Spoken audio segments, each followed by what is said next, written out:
तो फ्रेंड्स, आज मैं एक ऐसा टॉपिक लेकर आया हूँ। एक्चुअली मैं इन सभी टॉपिक पे अब रिएक्ट तो नहीं करता हूँ, लेकिन एक ऐसा कमेंट्स आया जो कि थोड़ा मुझे लगा कि ये आप लोगों के साथ डिस्कस करना चाहिए। देखिए, हमेशा चुप रहना भी सही नहीं होता है, तो कभी ना कभी तो बोलना पड़ेगा, कभी ना कभी रिएक्ट करना पड़ेगा। तो यहाँ पे मुझे एक कमेंट आया जो कि आप यहाँ पे स्क्रीन पे देख सकते हैं। बेसिकली फालतू है, मुझे वैसा नहीं बताना चाहिए, कुछ करना नहीं चाहिए, क्योंकि आप लोगों को पता है। लेकिन फिर भी मैं थोड़ा-सा पढ़ूँगा और इस पर मैंने भी एक रिएक्ट करके इनका कमेंट्स को रिप्लाई दिया है, बट शायद अभी तक देखे नहीं हो। और उम्मीद है कि अगर आप वीडियो देखेंगे तो ज़रूर चेकआउट करिएगा, मतलब अगर वो देख रहे हैं तो अच्छा लगेगा उनको भी देखने में। यहाँ पे बताया गया कि जो बैच हम लिए हैं उसमें आप बिहार एसएससी का पहले रीजनिंग और मैथ्स को पूरा करा दो यूट्यूब पर, केवल बेहुदा बनाकर। ये थोड़ा सा इनका वर्ड देखिए। एक पढ़ने वाले स्टूडेंट हैं, टीचर का रिस्पेक्ट करते हैं और जिनसे ये डेली बेसिस पे कुछ ना कुछ सीखते हैं, उनको ये कितना अच्छे लैंग्वेज के यूज़ करते हुए ये रिप्लाई दे रहे हैं कि बेहुदा बना करके, केवल बेहुदा बना करके गरीब बच्चों का खून मत चूसो। अरे भाई, मैंने आपको कब बोला कि आप मेरा कोर्स को ज़बरदस्ती लो? मैंने आपके पॉकेट से पैसा छीना तो नहीं कि पैसा छीन करके हम बोला कि आप अब आपको कोर्स लेना है। मैंने कभी किसी को नहीं बोला है। मैं हर चीज़ आपको बताया हूँ कि जो भी हम यहाँ पे यूट्यूब पे डालते हैं, अच्छे से पढ़ना चाहते हो तो मैंने उसको नोट्स बनाया है, नोट्स में आप जा कर के पढ़ सकते हो। ये मैं बात में बोलता हूँ, तो आप नोट्स जा कर के पढ़ सकते हो।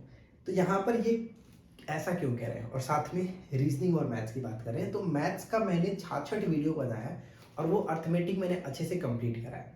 अर्थमेटिक में 66 वीडियो आपको मैंने प्रोवाइड करा है और हर चैप्टर को बेसिकली बहुत अच्छे वाले जो क्वेश्चंस होते हैं, जो एग्जाम्स में लगभग पूछे ही जाते हैं, उस टाइप के सभी क्वेश्चंस को लेकर के मैंने कंप्लीट करा है। तो मैथ्स में मुझे नहीं लगता अगर आप उन 66 वीडियो को अगर अच्छे से आप देख लेते हो तो उसके बाद अगर आप बिहार एसएससी की प्रिपरेशन कर रहे हो तो कोई दिक्कत आपको होने वाली है। मैं ऐसा तो नहीं कह रहा ना कि आप बिहार एसएससी को ना छोड़ करके आप एसएससी सीजीएल प्रिपरेशन करो। सीजीएल के लिए अगर आपको कराना होगा तो फिर मैं क्यों बोलता कि आप उस बैच को लो। उतना समझदार तो आपको खुद से होना चाहिए कि आपके सिलेबस में क्या है और हमने क्या दिया है। इतने साल से अगर आप हमें यूट्यूब पे फॉलो कर रहे हो तो ये चीज़ तो आपको पता ही होगा कि हमारे कंटेंट देने का तरीका क्या है। और इसमें ये बोल रहे हैं कि कोई बैच ना खरीदे इस टीचर से, नहीं तो तुम भी पछताओगे, हम भी पछता रहे हैं। भाई, जिनको नहीं पढ़ रहा है वो तो पछताएंगे, चाहे वो 2 रुपये का कोर्स ले या फिर आप 199 का ले या फिर 149 का ले। जिनको नहीं पढ़ना है उनको कोई मतलब नहीं है। जिनको पढ़ना है उनको अच्छे से पता है कि हमारे चैनल पे क्या मिलता है, हमारे कोर्स में क्या मिलता है। सबसे पहले तो आपको ये अपना सिलेबस ही नहीं पता होता है कि सिलेबस में पढ़ना क्या है। दिन भर आप पूरे पढ़ते रहते हो कि हाँ ये चीज़ ये पढ़ लो, ये पढ़ लो, एग्जाम्स में उसका कोई मतलब ही नहीं बनता है। तो हमारा देने का मतलब कंटेंट में कुछ इस तरह सा होता है कि आपको वही चीज़ प्रोवाइड कराना जो एग्जाम्स के लिए इंपॉर्टेंट है। ऐसा नहीं कि आपको विद्वान बना करके हमें पीएचडी करवाना होता है। हमारा मकसद सिर्फ और सिर्फ इतना है कि जो एग्जाम्स में सिलेबस के अकॉर्डिंग आपके टॉपिक्स पूछे जाते हैं, उस टॉपिक्स को बेहतरीन तरीके से आपके सामने रखे, अलग अलग सोर्सेस से इकट्ठा करके एक जगह पर, ताकि आप रिविजन्स के टाइम पर उन सभी नोट्स के थ्रू अपना प्रिपरेशन कर सके। ऐसा नहीं कि मैं पीएचडी कराने के लिए आपको 10 बुक से सभी के सभी टॉपिक करा रहा हूँ, पूरा नोट्स बनवा रहा हूँ। वैसा क्या होता है? नोट्स का मतलब क्या होता है? नोट्स का मतलब कि शॉर्ट पॉइंट्स हमने बना रखा है, आप उसको रिविजन्स के पर्पज से यूज़ करें।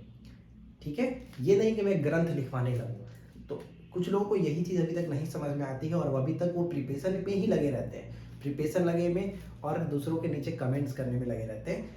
खुद का पता नहीं होता है कि कब जॉब होगा, कब सरकारी नौकरी होगी, कुछ नहीं पता, लेकिन दूसरों को क्रिटिसाइज करने में वो पीछे नहीं हटते। और यही रीज़न है कि इनको अपना सिलेबस तक नहीं पता रहता है और दूसरों को ज्ञान देने चले रहते हैं। ठीक है, तो बस ज़्यादा नहीं कहूँगा क्योंकि मैंने यहाँ पे बहुत कुछ लिखा हुआ है इनके रिप्लाई को लेकर के। चाहता तो मैं इनके कमेंट्स को मैं डिलीट कर सकता था, लेकिन ऐसा नहीं है, क्योंकि जब देखो, जब गलत नहीं होते हम लोग तो पीछे नहीं हटना चाहिए। तो मैंने यहाँ पे इनको अच्छे से रिप्लाई कर दिया कि भाई जो था मैंने आपको अच्छे से बता दिया। अगर आप वीडियो देख रहे हैं तो उम्मीद है कि समझ पाएंगे। अगर फिर भी नहीं समझ में आए तो आप अपनी मर्जी से जो कहना चाहें कह सकते हैं। आप भारत के एक स्वतंत्र नागरिक हैं, डेफिनेटली आपको बोलने का अधिकार है। ठीक है, लेकिन अगर आप एक अच्छे स्टूडेंट्स हैं, अच्छे स्टूडेंट हैं, तो ये बात आपको समझनी चाहिए कि आपको जो दिया जा रहा है वो क्या है। और इतने आप बेवकूफ़ नहीं हैं आप कंपटीशन के एग्ज़ाम्स की प्रिपरेशन कर रहे हैं और इतने बेवकूफ़ तो हो नहीं सकते हो कि हम आपको क्या यहाँ पे लिखे थे आप कि बच्चे को बेहुदा बना करके उनका खून चूस लें। भाई यहाँ पे आप पढ़ने आए हो, समझदार हो, सिर्फ मेरे कहने के बाद से तो आप कोर्स नहीं खरीदोगे।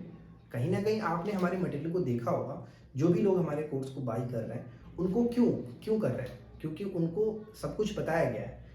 टेलीग्राम पर नोट्स का पीडीएफ डाला गया है, रिव्यू दिया गया है। आप वहाँ पे डेमो देखते हो, यूट्यूब पे जो चीज़ मैं बताता हूँ, उस चीज़ को आप देखते हैं, कैसे हमने नोट्स बनाया है, कैसे क्या किया है, तब जाकर के आप बाय करते हो। ज़बरदस्ती तो मैंने आपसे कभी नहीं बोला कि आप हमारे कोर्स को बाय करो और इतने कम कीमत के साथ भी मैं आपको अच्छे मटेरियल दे पाता हूँ, फिर भी आप लोगों को ऐसा लगता है कि यार यहाँ पे खून चूसा जा रहा है। क्या यार, किस लॉजिक से आप बात करते हो? क्या ही हम कहें, कैसे-कैसे लोग हैं हमारे इस धरती पर। ख़ास करके स्टूडेंट्स लोग अगर ऐसा सोच रखेंगे, तो कैसे आप प्रिपरेशन कर पाओगे आप लोग? मैं तो बस छोटा-सा हेल्प करता हूँ कि हाँ, ये चीज़ आप पढ़ लो, मैंने ये सारे जगह से इकट्ठा करके ये रखा है, आप उसमें थोड़ा-सा अपना एफर्ट लगा कर के उसको पढ़ कर के जाओ, एग्ज़ाम्स में हेल्प करेगा। और वो भी एक छोटी-सी कीमत के साथ। बाकी चैनल्स पे मैं कंपेयर नहीं करूँगा क्योंकि आप लोगों को पता है कि उनकी फ़ीस क्या होती है, 999, 599, लेकिन हमारा कभी भी 399 तो बाय चांस जाता है, उसमें बहुत सारी स्टडी मटेरियल बहुत जब हो जाता है तब। लेकिन वो भी बहुत कम समय के लिए रहता है। जब हमारा ऑफ़र आता है तो आपको पता है 99 में हम ऑफ़र में देते हैं। 199, 149 अभी तो ऑफ़र चल रहा है 149 का, वहाँ पर। लेकिन उसमें भी आप लोगों को कंप्लेन आते हैं। यार 149 में क्या ही लोगे? 149 में क्या लोगे? अब तो जियो का रिचार्ज भी 149 में आपको कितने दिन का पढ़ने के लिए देता है? हम तो फिर भी 1 साल देते हैं पढ़ने के लिए। पढ़ने के लिए 1 साल देते हैं और वो तो 1 महीने भी नहीं दे रहे हैं। लेकिन वहाँ पर तो कंप्लेन नहीं करोगे कि हमें बेहुदा बना कर के खून चूसा जा रहा है। खैर, अब मैं ज़्यादा नहीं कहूँगा। एक्चुअली मुझे इस टाइप के कमेंट्स को ध्यान नहीं रखना चाहिए। माफ़ी चाहूँगा अगर आप लोगों को ये बात बुरी लगी हो, लेकिन कभी न कभी तो बोलना पड़ेगा। तो मुझे लगा कि इस बात को यहाँ पे छेड़ना ज़रूरी है। तो आई एम सो सॉरी कि अगर किसी को हमारी बातें बुरी लगी हो। मेरा मकसद बिल्कुल ऐसा नहीं है और हम हमेशा ट्रांसपेरेंसी होकर के काम करते हैं बच्चों के फेवर में, क्योंकि हम भी एक स्टूडेंट रहे हैं और अभी भी हैं, ऐसा नहीं। अभी भी हम स्टूडेंट्स ही हैं और आप लोगों के हित में ही हमेशा सोचते हैं ताकि आप लोगों का हमेशा एक भला हो सके। ठीक है फ्रेंड्स, तो बस आज की इस वीडियो में इतना ही। इस छोटे से वीडियो में बस एक किसी को समझाना था और उम्मीद है कि इससे बहुत सारे लोगों के बीच कुछ ना कुछ निगेटिविटी भी फैली होगी हमारे इस बातों को लेकर के। तो खैर, मैं सबको खुश तो नहीं कर सकता, कोई कभी किसी को खुश नहीं कर सकता है। तो बस आज के इस वीडियो में इतना ही फ्रेंड्स, मिलते हैं नेक्स्ट वीडियो में। Thanks for watching.